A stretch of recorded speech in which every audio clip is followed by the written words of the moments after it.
প্রিয় দর্শক, আসসালামু আলাইকুম এবং অনেক অনেক শুভকামনা সবার জন্য। অধ্যাপক ইউনূস তার সফর সঙ্গীদের নিয়ে নিউ ইয়র্কের পথে রয়েছেন, সম্ভবত এখনও গিয়ে পৌঁছননি। কারণ বাংলাদেশ সময় গত রাত 1:30 বা 2টোয় ঢাকা থেকে এমিরেটস এয়ারলাইন্সের একটি বিমানে সফর সঙ্গীদের নিয়ে তিনি যুক্তরাষ্ট্রের উদ্দেশ্যে রওনা করেন। তো 22 থেকে 24 ঘন্টা হওয়ার কথা ফ্লাইং টাইম, তাই এখনও হয়তো বা পৌঁছননি। তো তার এই নিউ ইয়র্ক সফরকে কেন্দ্র করে, আর ইতিমধ্যে আপনাদের জানা আছে, এই সফরটি হলো জাতিসংঘের সাধারণ পরিষদের 80তম অধিবেশনে যোগদান করবার উদ্দেশ্যে, এবং সেখানে তার বক্তব্য রাখবার কথা। তিনি নিউ ইয়র্কে যাচ্ছেন। তো এবার ইন্টারেস্টিংলি তার সফর সঙ্গী হয়েছেন কয়েকজন রাজনীতিবিদ বিভিন্ন দল থেকে, যেমন বিএনপি থেকে মির্জা ফখরুল ইসলাম আলমগীর, বিএনপি মহাসচিব। আর যুক্তরাষ্ট্র থেকে যোগদান করবেন জনাব হুমায়ুন কবির, যিনি বিএনপি ভারপ্রাপ্ত চেয়ারপারসন জনাব তারেক রহমানের ফরেন অ্যাফেয়ার্স অ্যাডভাইজার। তিনি নিউ ইয়র্ক থেকে জয়েন করবেন, যুক্তরাষ্ট্রে আছেন তিনি। আর জামাত ইসলাম থেকে তার সফর সঙ্গী হয়েছেন, বাংলাদেশ থেকে তিনি সঙ্গে ফ্লাই করেছেন সৈয়দ আবদুল্লাহ মোহাম্মদ তাহের, তিনি নায়েবে আমির জামাত ইসলামের। এনসিপি থেকে দুজন যাচ্ছেন, আক্তার হোসাইন এবং তাসনিম জারা। এবং জামাত ইসলামের আরেকজন নেতা বিদেশ থেকে জয়েন করবেন সেখানে, জনাব নকিব। তো নানা কারণে তার এই সফরটি গুরুত্বপূর্ণ এবং ইন্টারেস্টিংও বটে কিছুটা, কারণ তার এই সফর সঙ্গীদের ঘিরে নানা রকম কথাবার্তা হচ্ছে দেশে এবং বিদেশে, যে এরকম তো আগে কখনো ঘটেনি। সরকার প্রধান রাষ্ট্রীয় সফরে দেশের বাইরে গিয়েছেন, বিরোধী দলের নেতাদের সঙ্গে নিয়ে গেছেন, এমন ঘটনা বাংলাদেশে আগে কখনো ঘটেনি। তো কেন এমনটি হয়েছে এটি নিয়েও নানান আলাপ আছে। তো যারা ইউনূস সরকার বিরোধী, ইউনূস সেইটার এবং অন্তর্বর্তীকালীন সরকারের ধ্বংস চাচ্ছেন, এই সরকার কি টিকে থাকুক, সরকারটি কখনোই তারা চাননি, এখনও চাচ্ছেন না, তাদের কাছে একরকম ব্যাখ্যা আছে কেন তিনি এই রাজনীতিবিদদের সঙ্গে নিয়ে যাচ্ছেন। তো তারা বলবার চেষ্টা করছেন যে এইবার অধ্যাপক ইউনূস প্রথমবারের মতো সবচাইতে বেশি ভয়াবহ প্রতিরোধের মোকাবেলা করবেন নিউ ইয়র্কে, কারণ আওয়ামী বাকশালীরা সেখানে তাকে প্রতিরোধ করবার একটি কর্মসূচি নিয়েছে, জোরালো কর্মসূচি, যেখানে ইউনূস সেখানেই প্রতিরোধ, এই হলো তাদের স্লোগান। তো এই ভয়ে সেই ইউনূস সেইটারা বলবার চেষ্টা করছেন যে এই ভয়ে তিনি বিএনপি এবং জামায়াত এনসিপির নেতৃবৃন্দকে সঙ্গে নিয়েছেন, যাতে করে যুক্তরাষ্ট্রে অবস্থানরত এই দলগুলোর অ্যাক্টিভিস্টরা, নেতাকর্মীরা অধ্যাপক ইউনূসকে সাপোর্ট দিতে পারেন, রাস্তায় নেমে যুক্তরাষ্ট্রে আওয়ামীদের সেই প্রতিরোধকে প্রতিরোধ করতে পারেন। এই উদ্দেশ্যে তিনি এই নেতৃবৃন্দকে বিভিন্ন দল থেকে সঙ্গে নিয়েছেন, দল ভারী করবার জন্য এবং আত্মরক্ষা করবার জন্য। তো কিছু কিছু ইউটিউবার, টক শো ব্যাপারী এবং ইউটিউব ভিউ ব্যবসায়ী বলবার চেষ্টা করছেন যে এই নেতারা মির্জা ফখরুল ইসলাম আলমগীর, সৈয়দ আবদুল্লাহ মোহাম্মদ তাহের, হুমায়ুন কবির, জনাব নকিব, তারপর তাসনিম জারা এবং আক্তার হোসাইন, এরা বডিগার্ড হিসেবে যাচ্ছেন অধ্যাপক ইউনূসের। কিছু কিছু দুর্মুখ এরকম কথা বলছে। তো সেই বিষয়ে আলোচনা করার জন্য আমি এপিসোডটি আসলে করছি না, যে জন্যে করছি, ইতিমধ্যে বিভিন্ন সংবাদপত্রে প্রকাশিত হয়েছে, অনেক ইউটিউবে ভিডিও চলে এসছে, আমরা দেখতে পাচ্ছি অধ্যাপক ইউনূস নিউ ইয়র্কে পৌঁছবার আগে থেকেই আওয়ামী বাকশালীরা সেখানে একত্রিত হবার চেষ্টা করছেন, একত্রিত হয়েছেন এবং মিছিল মিটিংয়ে সরগরম করে তুলেছেন বাঙালি অধ্যুষিত এলাকাগুলো নিউ ইয়র্কে, বিশেষভাবে জ্যাকসন হাইটস। জ্যাকসন হাইটস যুক্তরাষ্ট্রের নিউ ইয়র্কের কুইন্স এলাকার একটি বাঙালি অধ্যুষিত জায়গা এবং ব্যবসা কেন্দ্র। বেশিরভাগ বিজনেসগুলো ওখানে বাঙালিরা এখন ওন করেন, আগে ভারতীয়রা করতেন। তো সেখানে তারা অলরেডি মিছিল মিটিং শুরু করেছেন, প্রতিবাদ সমাবেশ চলছে, সেখান থেকে তারা নানা রকম স্লোগান দিচ্ছেন। তাদের এয়ারপোর্টেও একটি দলের থাকবার কথা, নানা রকম স্লোগান দেবেন, আপত্তিকর স্লোগান, শক্তি প্রদর্শন করবার চেষ্টা করবেন, মাসল পাওয়ার দেখাবেন এয়ারপোর্টে। এবং অধ্যাপক ইউনূস যে কয়দিন থাকবেন, যে হোটেলে তিনি থাকবেন, সেই হোটেলের বাইরে প্রতিদিনই তারা কালো পতাকা প্রদর্শন করবেন, জড়ো হবেন এবং তাকে প্রতিরোধ করবার চেষ্টা করবেন। এবং জাতিসংঘে তিনি সাধারণ পরিষদের অধিবেশনে সম্ভবত সর্বশেষ বক্তা হিসেবে যে ভাষণটি দেবেন 26 সেপ্টেম্বর, সেখানেও তারা অবস্থান করবেন আওয়ামী বাকশালীরা। তো ইতিমধ্যে আমরা যেটি দেখলাম, আমি বেশ কয়েকটি ভিডিও দেখলাম নিউ ইয়র্কের জ্যাকসন হাইটসে যেভাবে আওয়ামী বাকশালীরা তাকে প্রতিহত করবার চেষ্টা করছেন এবং যেভাবে নানা রকম স্লোগান দেবার চেষ্টা করছেন তারা। তো তাদের সেই স্লোগানটি স্লোগানের কিছু ভাষা আমি আপনাদের সঙ্গে শেয়ার করছি। তারা বলবার চেষ্টা করছেন, ইউনূসের চামড়া তুলে নেব আমরা। শুধু নিউ ইয়র্কের বাঙালিরা না, নিউ ইয়র্কের আওয়ামী বাকশালীরা না, তারা বিভিন্ন অঙ্গরাজ্য থেকে যুক্তরাষ্ট্রে, যেমন যেটি জানা গেছে Florida, Georgia, Connecticut, Pennsylvania, new jersey, Delaware, Maryland, Illinois, এরকম বিভিন্ন অঙ্গরাজ্য থেকে তারা মিশিগান একত্রিত হচ্ছেন, সেখানে হয়েছে। তো তারা তাদের সম্মিলিত এই গ্রুপটি সেখানে যেসব স্লোগান দিচ্ছেন, আপত্তিকর স্লোগান, সেগুলো একটু আপনাদের সঙ্গে আমি শেয়ার করছি। তারা বলবার চেষ্টা করছেন, ইউনূসের চামড়া তুলে নেব আমরা। আচ্ছা, জুতা মারো তালে তালে ইউনূসের দুই গালে।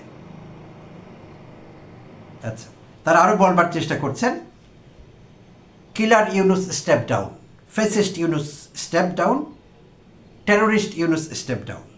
এই ভাষায় তারা প্রতিবাদ করবার চেষ্টা করছে। তো তাদের এই স্লোগানের ভাষা আমাকে কিছু বছর পেছনে ফিরিয়ে নিল। আমার গ্রামের বাড়িতে আমার শিশুকাল, কৈশোর যেখানে কেটেছে, সেখানে ফিরে গেলাম। গ্রামে আমি লক্ষ্য করেছি, ভাদ্র মাসে গ্রামের মানুষ তাদের যার যত বাক্স পেটরা আছে, ল্যাপ, তোষক, পুরনো কাগজ, দলিলপত্র, সব কিছু তারা রোদে শুকান পোকামাকড়ের আক্রমণ থেকে বাঁচাবার জন্য। তো সেরকম একটি পরিবারে, গ্রামের কোনো বাড়িতে, গৃহস্থের উঠানে এরকম একটি পরিবারের সব কিছু রোদে শুকানো হচ্ছিল। তো সেখান থেকে একটি বাচ্চা কাগজপত্র থেকে একটি কাগজ, একটি মার্কশিট, নম্বর ফর্দ তুলে নিয়ে ঘোরাঘুরি করছিল সেটি হাতে নিয়ে। তো সেই বাচ্চার বাবা এসে তার হাত থেকে সেটি নিয়ে নেয়। তো দেখা গেল সেই নম্বর ফর্দে অঙ্কে মার্কস আছে, স্কুলের কোনো একটি ক্লাসের সেই নম্বর ফর্দ মার্কশিট, অঙ্কে 10 পাওয়া গেছে, 100 থেকে 10 পেয়েছে। যিনি সেই নম্বর ফর্দের ধারক বা যার সেই মার্কশিট, তার মার্কসটি ইন্ডিকেট করা আছে, 100-র মধ্যে ম্যাথামেটিক্সে 10 পেয়েছেন তিনি। তো সেই শিশুটির বাবা বা কিশোরটির বাবা সেটি হাতে নিয়ে বলছেন যে, তুমি অঙ্কে 10 পেয়েছ, জানো তোমার সময় আমি কত পেতাম? আমি অনেক হাই মার্কস পেতাম অঙ্কে, 70, 80, 90 এরকম পেতাম, তুমি 10 পেয়েছো মাত্র। তো এইবার শিশুটি হেসে বলছে, বাবা তুমি ভুল করছো, এটি আমার মার্কশিট না, এটি তোমার ছোটবেলার মার্কশিট। মা যে পুরনো কাগজপত্র রোদে শুকোতে দিয়েছে, আমি সেখানে পেয়েছি, এই তো তোমার নাম লেখা আছে, ছোটবেলায় এই ক্লাসে তুমি অঙ্কে 100 থেকে 10 পেয়েছিলে। তো প্রিয় দর্শক, এই গল্পটি আমি কেন শেয়ার করলাম আপনাদের সঙ্গে, সেটি হলো আওয়ামী বাকশালীরা, হাসিনা লেসপেন্সাররা বলবার চেষ্টা করছে, কিলার ইউনূস, ফ্যাসিস্ট ইউনূস, টেরোরিস্ট ইউনূস। তো আসলে এই সব কয়টি অভিধা, এই সব কয়টি বিশেষণ তাদের গুরুমা, তাদের আফা শেখ হাসিনার ক্ষেত্রে প্রযোজ্য, তাই নয় কি? একটি অভিধা অধ্যাপক ইউনূসের ক্ষেত্রে প্রযোজ্য নয়। তিনি কাউকে খুন করেননি, সো তিনি কিলার হতে পারেন না। তিনি কোনো ফ্যাসিজম প্র্যাকটিস করেননি, তাই তিনি ফ্যাসিস্ট হতে পারেন না। তিনি টেরোরিস্ট হতে পারেন না, কারণ টেরোরিজম চর্চা করেছে শেখ হাসিনা, তাদের আফা, তাদের গুরুমা। তো সেই একই কথা তারা সেই গ্রামের গল্পের মতো ভুল করে তাদের মুখ দিয়ে এই বেফাস কথাগুলো বেরিয়ে পড়েছে। আর যেই যতগুলো অভিধা তারা ব্যাখ্যা বর্ণনা করেছে, ব্যবহার করেছে, ততবার শেখ হাসিনাকে আমরা দেখতে পেয়েছি সেখানে।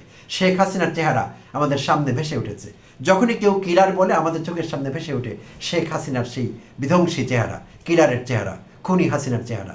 যতবার তারা ফ্যাসিস্ট বলে, ফ্যাসিজমের মূর্ত প্রতীক হয়ে ওঠেন শেখ হাসিনা আমাদের সামনে। যতবার তারা টেরোরিস্ট বলে, আমরা শেখ হাসিনাকেই দেখতে পাই। আচ্ছা, তারা বলছেন ইউনূসের চামড়া তুলে নেব আমরা। এটি তো এখন বাংলাদেশের সব লোকের মিছিল। হাসিনার চামড়া আমরা তুলে নিতে চাই যদি হাসিনাকে আমরা কাছে পাই। নেপালে যেভাবে রাজনীতিবিদদের, মন্ত্রীদের, প্রধানমন্ত্রীদের চামড়া জনতা তুলে নেবার চেষ্টা করেছিল, বাংলাদেশের মানুষও শেখ হাসিনার চামড়া তুলে নেবার চেষ্টা করত কিংবা করবে। যেই ভয়ে হাসিনা পালিয়ে গেলেন, তাদের হাসিনা কখনো পালায় না, বাট পালিয়ে গেছেন। এবং যেই শহরে আজকে তারা উন্মাদনার সৃষ্টি করেছে, সেই শহরে তারা সেই কথাগুলো বলছেন হাসিনার পক্ষে, যদিও যাচ্ছে হাসিনার বিপক্ষে সব কয়টি কথা। চুপ থাকলে তারা ভালো করতেন। আমি বলছি না তাদের অধ্যাপক ইউনূসকে প্রতিরোধ করবার, তার বিরুদ্ধে কিছু বলবার অধিকার নেই, আছে, এটি গণতান্ত্রিক অধিকার। তারা ব্যানার নিয়ে দাঁড়িয়ে থাকতে পারতেন, প্লাকার্ড নিয়ে দাঁড়িয়ে থাকতে পারতেন। এইটি না করে তারা যেসব স্লোগান দিচ্ছেন এবং যেসব গুণাবলী, যেসব অ্যাডজেক্টিভ, যেসব বিশেষণ ব্যবহার করছেন, সবগুলো তাদের আফার ক্ষেত্রে প্রযোজ্য, একটি অধ্যাপক ইউনূসের ক্ষেত্রে প্রযোজ্য না। তাই আমরা এইসব স্লোগানে হাসতে পারছি। তারা আমাদের হাসির খোরাক জুগিয়েছেন, তাদেরকে ধন্যবাদ না দিয়ে পারি না। তো এখন কথা হলো, সেখানে নানা শ্রেণী পেশার লোক দেখা গেল আওয়ামী বাকশালীদের মধ্যে। তারা কি জানেন তারা কার সম্পর্কে কথা বলছেন? তার আগে আমি একটু বলে নেই, আমার চ্যানেল থেকে প্রতিনিয়ত আমি অধ্যাপক ইউনূসের দোষ ত্রুটি ইন্ডিকেট করবার চেষ্টা করছি, তার সরকারের ব্যর্থতাগুলো তুলে ধরবার চেষ্টা করছি, প্রতিনিয়ত করছি। প্রশংসা করে অনেক ভিডিও ইতিমধ্যে আমি আমার চ্যানেলে দিয়েছি। তো যখন প্রশংসার কাজ করেছেন সেগুলো নিয়ে প্রশংসা করেছি। এখন তার সরকার ভালো চলছে না, তিনি সফলভাবে সরকার পরিচালনা করতে পারছেন না অনেক প্যারামিটারে, কিছু সফলতা থাকা সত্ত্বেও সেগুলোর সমালোচনা করছি, ভুল ত্রুটিগুলো ইন্ডিকেট করছি। এবং যারা এই সরকারের সফলতা চাই, যারা এই সরকারকে টিকিয়ে রাখতে চাই আমাদের স্বার্থে, দেশের স্বার্থে, তারা সবাই তার সমালোচনা করছি, গঠনমূলক সমালোচনা। এবং এটি করতেই হবে। সব নেতার ক্ষেত্রে, সব রাষ্ট্রপতি, সব প্রধানমন্ত্রী, সব সরকার প্রধান, সব রাষ্ট্রপ্রধানের ক্ষেত্রে সমালোচনার প্রয়োজন আছে। সরকারকে লাইনে রাখতে হলে, জনগণের পক্ষে রাখতে হলে সমালোচনা করতে হবে। তাই আমরাও করছি। কিন্তু এই কেমন সমালোচনা? ভয়ঙ্কর। তো নিউ ইয়র্কে থাকা সব লোককে আমি অসচেতন, অশিক্ষিত বলতে পারছি না। তাদের অনেকেই আছেন লেখাপড়া জানা, সেখানে ভালো জব করছেন, ভালো অবস্থানে আছেন, কেউ ব্যবসা করছেন, কেউ অড জব করছেন, করতেই পারেন, অড জব ও জব, সেটি দোষের কিছু না। তবে সেখানে যারা উপস্থিত হয়েছেন বেশিরভাগই খেটে খাওয়া মানুষ। আমি একসময় যুক্তরাষ্ট্রে ছিলাম, নিউ ইয়র্কেও ছিলাম বেশ কয়েক বছর। সো আমার ধারণা আছে তাদের বেশিরভাগই খেটে খাওয়া মানুষ। তারা রেস্টুরেন্টে কাজ করেন, তারা ক্যাব চালান, তারা উবার চালান, তারা দোকানে কাজ করেন, সেলসম্যানের কাজ করেন, সব রকমের কাজ তারা করেন। শারীরিক পরিশ্রম করেন, কঠোর পরিশ্রম করেন, অর্থ উপার্জন করেন, দেশে পাঠান, দেশের উন্নতি হয়, তাদেরও উন্নতি হয়। তো এটি দোষের কিছু না কে কী কাজ করছেন। কিন্তু এই খেটে খাওয়া মানুষগুলো কি মনে করে, কি বুঝে এইসব ভাষা ব্যবহার করছেন অধ্যাপক ইউনূস সম্পর্কে? তাদেরকে শুধু সামান্য বিষয় আমি মনে করিয়ে দিতে চাই, যেই নিউ ইয়র্কে দাঁড়িয়ে তার সম্পর্কে তারা এসব ব্যাপার কথাবার্তা বলছেন, এই মানুষটি সম্পর্কে, যেই মানুষটিকে সারা দুনিয়া মাথায় করে রাখে, যেই মানুষটিকে সারা দুনিয়া সম্মান করে। পৃথিবীতে এমন কোনো দেশ নেই যেই দেশে অধ্যাপক ইউনূস সম্পর্কে আলোচনা হয় না, অধ্যাপক ইউনূস সম্পর্কে শিক্ষার্থীদের শিক্ষকরা শেখান না, এমন কোনো দেশ নেই। সেই মানুষটির সমালোচনা হতে পারে, কিন্তু পরিমিতি বোধও তো থাকতে হবে। সেটি কোথায়? এই কমাক্কেলদের, এই অসুরদের, এই অর্বাচীনদের, এই মূর্খদের আমি স্মরণ করিয়ে দিতে চাই। এই নিউ ইয়র্কে 2018 সালে প্রতিষ্ঠিত হয়েছিল গ্রামীণ আমেরিকা, অলাভজনক প্রতিষ্ঠান। সেই গ্রামীণ আমেরিকা নিউ ইয়র্কের এটি সদর দপ্তর। 15টি অঙ্গরাজ্যে গ্রামীণ ব্যাংকের মডেল ফলো করে ক্ষুদ্র ঋণ দিচ্ছে বিশেষভাবে দরিদ্র মহিলাদের, সোশ্যাল বিজনেস দাঁড় করাতে সাহায্য করছে।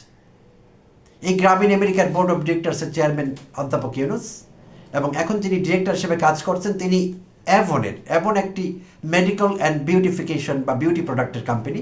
বাংলাদেশও অ্যাভন প্রোডাক্ট অনেকে ব্যবহার করেন, ভদ্র মহিলারা ভালো করেই জানেন অ্যাভন কি। অ্যাভনের মেকআপ বা বিউটি প্রোডাক্ট আপনারা ব্যবহার করেন।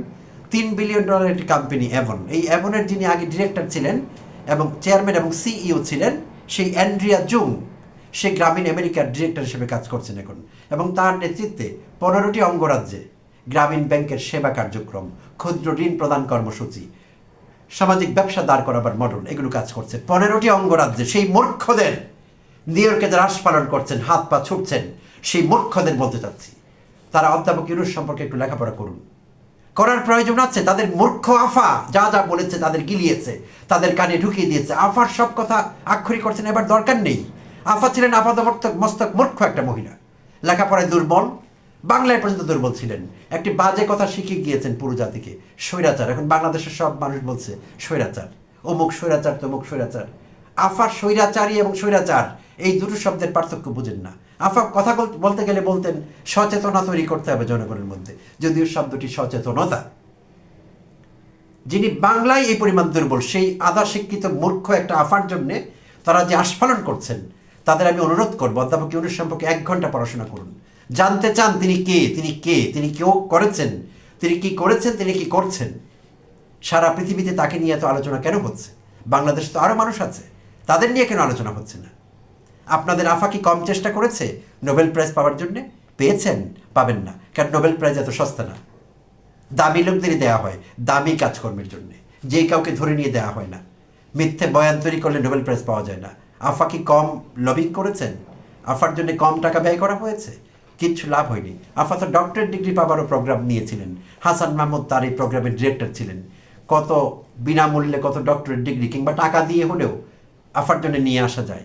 আফার হাজবেন্ড মারা গিয়েছেন, পরমাণু বিজ্ঞানী, তার আত্মার মাগফিরাত কামনা করি। অত্যন্ত ভালো মানুষ ছিলেন ডক্টর ওয়াজেদ। ডক্টর ওয়াজেদ বিরক্ত হয়ে একবার বলেছিলেন, হাসিনা এবং হাসিনা গংদের এই অপচেষ্টা, ডক্টরেট ডিগ্রি পাবার যেই প্রজেক্ট নিয়েছিলেন হাসিনা, তিনি বিরক্ত হয়ে বলেছিলেন যে আজকাল বিদেশি ইউনিভার্সিটিগুলো কি হয়ে গিয়েছে, তারা যাকে তাকে ডক্টরেট দিয়ে দিচ্ছে। এক দুটো ডক্টরেট বোধহয় হাসিনা জোগাড় করতে পেরেছিলেন। হাসান মাহমুদ সেই কুলাঙ্গার বিদেশে পালিয়ে আছেন এখন, চেষ্টা করে টাকা ব্যয় করে তাকে এক দুটো ডক্টরেট পাইয়ে দিয়েছিলেন বিদেশি কোনো ইউনিভার্সিটি থেকে। এবং ডক্টর ওয়াজেদ প্রতিবাদ করেছিলেন, ঘৃণা প্রকাশ করেছিলেন যে বিশ্ববিদ্যালয়গুলোর কি হয়েছে, যাকে তাকে ধরে পিএইচডি দিয়ে দেওয়া হচ্ছে, ডক্টরেট দিয়ে দেওয়া হচ্ছে।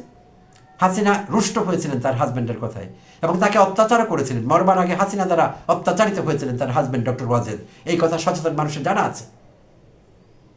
তো যেই নিউ ইয়র্কে হাত পা ছুঁড়ে আস্ফালন করছেন, ইউনুসের চামড়া তুলে নেব আমরা, আপনি কে? নিজেকে একবার প্রশ্ন করুন। অধ্যাপক ইউনুসের বরাবরে আপনি কে? You do not even exist. আপনার কোনো অস্তিত্বই নেই অধ্যাপক ইউনুসের বিপরীতে। কি যোগ্যতা বলে আপনি তার চামড়া তুলে নেবেন? কোন যোগ্যতা বলে আপনি তার গালে জুতো মারবেন? কোন অপরাধের জন্য তাকে গালে জুতো মারবেন? এই কথা বলে আপনি নিজেকে অসম্মানিত করছেন, মানুষ হিসেবে নিজেকে ডিগ্রেড করছেন, ডিহিউম্যানাইজ করছেন, আপনার মনুষ্যত্ব আপনি নষ্ট করছেন। কারণ আপনারা হাসিনা সিনড্রোমে ভুগছেন। এটি একটি অসুখের নাম, এটি একটি অসুখ, এটি একটি ডিজিজ, এটি একটি ডিসঅর্ডার, সাইকোলজিক্যাল ডিসঅর্ডার। নিউ ইয়র্কে অনেক ভালো ভালো সাইকিয়াট্রিস্ট আছে, নিজেকে একবার দেখিয়ে নেবেন দয়া করে, আপনার মানসিক স্বাস্থ্যের জন্য ভালো হবে, বিশ্বাস করুন। সাইকিয়াট্রিস্ট দেখিয়ে নেবেন, সাইকোলজিস্টের কাজ হবে না কিন্তু। হয়তো ভাবছেন আমি ক্লিনিক্যাল সাইকোলজিস্টের কাছে যাব না, আপনার সিমটম, আপনার সিনড্রোম অনেক উপরে চলে গেছে, অ্যাডভান্সড পর্যায়ে আছেন আপনি। আপনার লাগবে সাইকিয়াট্রিস্ট, মনোরোগ বিশেষজ্ঞ লাগবে, মনোবিজ্ঞানীতে কাজ হবে না, একবার দেখিয়ে নেবেন। আর আপনাদের আওয়ামী বাকশালীদের প্রত্যেকটি মেম্বারকে আমি বলতে চাচ্ছি, অধ্যাপক ইউনুসের যে অর্জন, তার অর্জন নিয়ে সারা পৃথিবীতে যত চর্চা হয়েছে, যত পৃষ্ঠা লেখা হয়েছে অনলাইন অফলাইনে, এই সবগুলোর প্রিন্ট আউট যদি আপনার কাঁধে দিয়ে দেওয়া হয়, আপনি হাগমতো করে দেবেন না? আপনি কি মাথায় করে সেই বোঝা নিতে পারবেন? সেই ব্যক্তি অধ্যাপক ইউনুস। আবারও বলছি, তার সমালোচনা করুন যেখানে দরকার, প্রাসঙ্গিকভাবে করুন, জাস্টিফাইবলি তাকে সমালোচনা করুন, কিন্তু যা করছেন এটি গোলামি। আপনারা হাসিনার গোলাম হয়েছেন, আওয়ামী বাকশালীদের গোলাম হয়েছেন, গোলামি করছেন, নিছক গোলামি। গোলামি গোলামের কাজ, বন্দনা গোলামের কাজ। স্বাধীন মানুষ হয়ে বেঁচে থাকবার চেষ্টা করুন, গোলাম হবেন না, গোলামি প্র্যাকটিস করবেন না, লাভ নেই। নিজেকে ছোট করছেন, করবেন না। ধন্যবাদ সবাইকে, ভালো থাকবেন।